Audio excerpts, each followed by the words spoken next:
Hello everyone and welcome to the Rose Garden in Brooklyn's Prospect Park, which has been transformed into a field of pinwheels that are a public artwork that opened today called the Connective Project. Sue Donahue from the Prospect Park Alliance is here to tell us more about the project. Why did you choose to do this project? Well, this year we're celebrating the 150th anniversary of the opening of Prospect Park, an incredible milestone for us. And we wanted something that was very visual, that was a public art installation, but that also would represent the community, because Prospect Park, as you well know, is so much about the community. We refer to it as Brooklyn's backyard, and this installation was designed to reflect that. So the pinwheels that you see behind me, there are 7,000 of them. Many of the artwork that is printed on them was given to us, was uploaded to a website and printed, and it's from local community members, artists, children, families, all kinds of people participated and are now part of this public art installation here in the park. What a spectacular and inclusive project. Congratulations on your 150th anniversary. We're going to take a look around and learn more about these pinwheels. Thank you. Enjoy. So there's over 7,000 of them, and they're all printed on paper made from stone dust, which is why they're still looking perky today despite the rain we had this morning, and they'll be here in the park for the next 10 days. Rania Cohen from Area 4 is the architect who made this project possible. I'm with the creative agency who conceived of the idea, and we actually brought in an architecture firm. Yes, Area 4 was brought in by the Prospect Park Alliance to come up with a concept to help celebrate the 150th. And we really wanted to do something that would bring the community together and, celebrate the whole of Brooklyn and how diverse all the neighborhoods are that make up the park. And so we came up with an idea for this community-built collaboration and installation, and we've been having people submit fantastic imagery online for the past month. It is now printed, it's in the park, it's in this beautiful installation, and you can still come to the park and make your pinwheels and add it to the installation while it's up. Let's look at some of the artist-made pinwheels. I think they're in here. Yes, they're on the inside. So we did start with an artist call, which went out through 6 cultural partners in Brooklyn. And those cultural partners then, spread the word, and we had all these fantastic submissions from artists, predominantly in Brooklyn, but throughout the world actually. And we had a curation panel made up of fantastic curators from those 6 institutions, and they selected the best artworks, and they helped seed the online gallery. And then we opened that gallery to the public. And we had fantastic art. This is actually the winner here. This chap is called Ansel Uman, and he made this beautiful piece, and it's also on sale in the Brooklyn Museum gift shop as a print along with the top 10 artists, and that's his piece there. And then we opened this to the public, and the public put in wonderful submissions. They were thoughtful, they talked about how important the park was to them in such an urban environment, how Prospect Park really is the backyard for Brooklyn. They loved it. So we were really pleased to see those submissions. And then on top of that, we had even some notables. I mean, right here, that's David Blaine as a kid in Prospect Park with his mum. He put in 3 submissions. He's super cute in a Hulk t-shirt there. We've got a couple more of him as a baby. We had Alan Arkin wrote this whole piece about how meaningful his childhood in the park had been. We had Milton Glazier, who is the man behind the I Heart New York. He designed a piece to go in here. So we've had fantastic response, and we've been absolutely delighted about the community's reaction so far. And we're really looking forward to, now that it's open, seeing the community coming in person and adding to this installation. It is really a wonderful collection of individual efforts here in a park that is shared and beloved by so many, and a spectacular way to celebrate the 150th anniversary. Let me give people a sense of the scope. There's over 7,000 of these stone paper pinwheels, covering about how much acreage would you say? It's about 2.5 acres, so it was no mean feat. We put in these 7,000 pinwheels over the last 3 days. We had great help. I mean, obviously a lot of professional production, but there were also volunteer groups. There was Misnomer, who are a Brooklyn-based performing arts volunteer group, and they brought out a lot of dancers who actually assembled the pinwheels, which was fantastic. And so everybody collaborated to make this fantastic installation. And Suchi Reddy is the architect who is behind the design. Hi, Suchi. Thanks for coming out here today and sharing this work with us. My pleasure. The work is for you.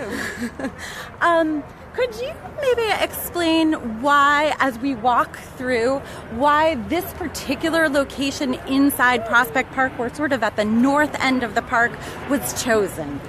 I think the park wanted to bring attention to this area. It's a fairly underused portion of the park. And it's part of their upcoming capital program to really revamp it, refurbish it, and get it to be much better utilized. And so for us, it was a natural fit because it has this beautiful architecture of these 3 elliptical ponds that hadn't been used in forever. So we decided to amplify that, shape the installation around it, and really create this this form that undulates and waves itself over these 3 things. So it leads you from one end of the garden to the other, from one elevation to the other. It gives you lots of different vantage points to enjoy it. And part of the design is also to give you lots of different experiences. So as you see, we walked around it, we can walk through it, we can walk above it. There's lots of locations from which you can get lots of different ways of looking at it. Let's share all those vantage points as we continue walking. Fantastic. How did you get the idea for pinwheels? Well, we looked actually at, we started, first of all, they're a childhood fascination of mine, and secondly, we wanted to find an object that everybody, no matter what their age, could relate to. And we landed on the pinwheel. We also wanted to have something that was very simple, that people in the community could make very easily, because this project is really all about their engagement. This isn't about us, this is really what people bring to it. So what we want to do is create this kind of vessel that people can then make their own art and bring it in. Can you talk more about that collaboration with the public? How did people, here we are coming upon a field that involves designs by artists in the community, and how they can continue to add to this installation, which will be here for 10 days. There are pinwheel making workshops here. People can, if they miss the opportunity to upload their artwork to the website of Connective Project before we started the installation, can certainly come here and make them. So I believe it's open Thursday through Sunday, and people can come in and make their artwork, and as soon as they make one, we'll replace one of the pinwheels that are already made with the one that they've made. So they can be a part of this. This is really about them. Now, everything is very still right now, but when the wind blows, everything appears to be dancing. But I also noticed there's a little sound that sort of, it sounds like chirping. Was that intentional? No, that was one of those happy surprises. You know, we did hear the sound when we were testing it, but we did a small prototype that wasn't so big actually in Grandia's garden. And it made a noise, but it wasn't quite this much of a noise, you know, so it's very interesting. It's actually been wonderful to hear it and see what people think. It makes people think of birds. Indeed. It's really, really, really beautiful. And one of the other things, when you asked me about the pinwheel, one of the other things we wanted to do when we selected an object is find something that relates to nature, that can really show you what natural forces are in the park. And so we landed on something that would work with wind.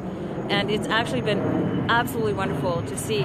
Even when it's perfectly still in the space, you'll see a ripple that goes through that lets you where the breeze is moving, and it's just magical. Being able to see wind. Exactly. Yeah. Wonderful. Well, congratulations on such a spectacular execution and a great idea, and thanks for taking the time to talk to us today. We're going to continue walking through just to give everyone a sense of the scope, but thanks again and congratulations. My honor and privilege to do it. Thank you. So as we continue here in Prospect Park's Rose Garden, exploring the Connective Project, a public artwork that was created with participation from members of the community and will be on view here in Prospect Park for 10 days. There's programming related to the installation, and you can contribute to it by making and designing your own pinwheel, which will be added here. Again, I'm amazed that the everything looks so bright and cheery on what started out as a little bit of a dreary day here in New York. The wind is beginning to pick up, as you can very well see, and the pinwheels seem to be ablaze.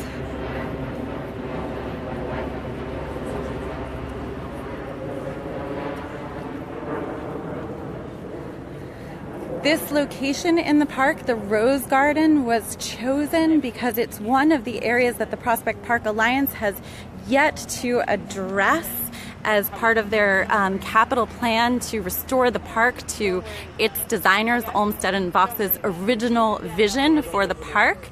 And so it's an inviting way to get the area recognized and begin to call attention to it.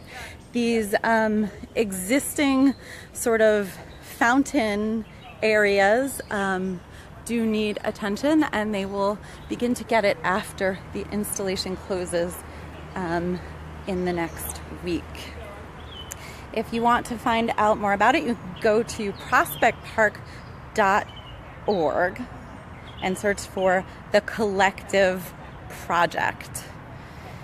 Here again, there are some plain pinwheels that have yet to be designed, but there are interspersed with pinwheels that have designs submitted by invited artists and members of the public. They were printed at a fabrication studio in Long Island City.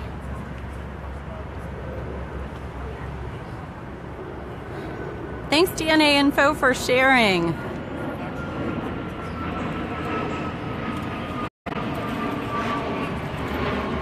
If you're interested in coming out to Prospect Park, they've got some markers from Grand Army Plaza that lead you here. Cleverly, there's some preview pinwheels that will catch your attention and hopefully lead you here.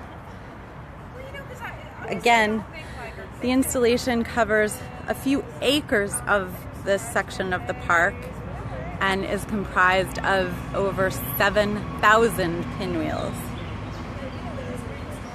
A lot of the designs that people submitted and that were incorporated here refer to memories of the park. And in fact, the whole idea behind this project is that Prospect Park turns 150 this year. It was opened to the city of Brooklyn over a century and a half ago. Is it free? Indeed it is. And so are some of the all of the pinwheel making and design workshops.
Grand Army Plaza is the closest entrance, but of course you can get here from anywhere. If you go to prospectpark.org and search for the Connective Project, you'll see maps. Lazo, thank you. And the wind is starting to pick up.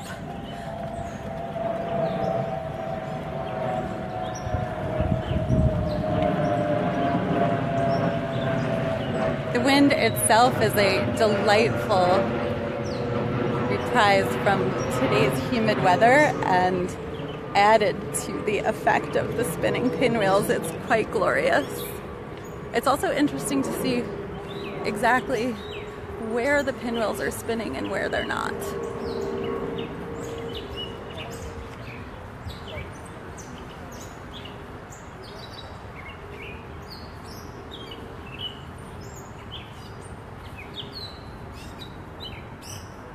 All right, and with that last gust of wind, I'll leave you here.